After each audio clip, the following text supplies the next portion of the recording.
মানবতাবিরোধী অপরাধের মামলায় ক্ষমতাচ্যুত প্রধানমন্ত্রী শেখ হাসিনার রায়কে ঘিরে মিশ্র প্রতিক্রিয়া জানিয়েছেন রাজনৈতিক বিশ্লেষক এবং আইনজীবীরা। রায়কে স্বাগত জানিয়ে বলেছেন এটি ভবিষ্যতে উদাহরণ হয়ে থাকবে।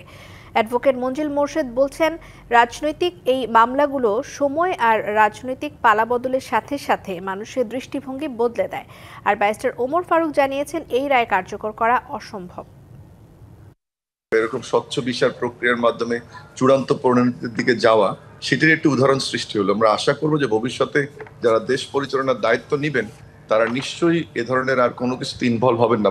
মামলার সূত্রপাতই হলো রাজনীতি নিয়ে, অর্থাৎ ক্ষমতার পরিবর্তন, ক্ষমতা থেকে নামাতে হবে, আন্দোলন করলো, গোলাগুলি হলো। এই গোলাগুলির কারণে গোপালগঞ্জে যে ঘটনা হয়েছে, সেই ঘটনায় যদি হঠাৎ করে রাষ্ট্র ক্ষমতা পরিবর্তন হয়ে যায়, তাহলে গোপালগঞ্জের ঘটনায় কিন্তু এখানেই বিচার হবে এই একই ধরনের ধারায়। অর্থাৎ এটা রাজনীতির সঙ্গে যুক্ত আছে দেখেই এখন যারা হেরেছেন তাদের এখানে বিচার হচ্ছে। খালেদা জিয়ার যখন সাজা হলো, সাজার সময় হয়তো আওয়ামী লীগের সমস্ত লোকজনই সাপোর্ট করেছে, কিন্তু খালেদা জিয়া যখন 6 মাস জেল খাটার পরে আমি দেখেছি আওয়ামী লীগের নিচের থেকে আস্তে আস্তে তারাও বলতে শুরু করছে যে এটা ঠিক হয় না। তার লিথেল উইপেনে যার নির্দেশে সারা বাংলাদেশে তাণ্ডব চালিয়েছে তাকে অভিযুক্ত করা হয়েছে, কিন্তু রাজসাক্ষী হওয়ার কারণে তাকে শুধু 5 বছর কারাদণ্ড।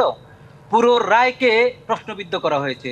দুইজনকে আমরা আনতে পারবো না, যাকে পেয়েছি তাকেও তো আমরা শাস্তির আওতায় আনতে পারিনি। তাহলে ইনফ্যাক্ট কি হলো? ইনফ্যাক্ট একটা রায় আমরা পেলাম, এক্সিকিউশন হবে না।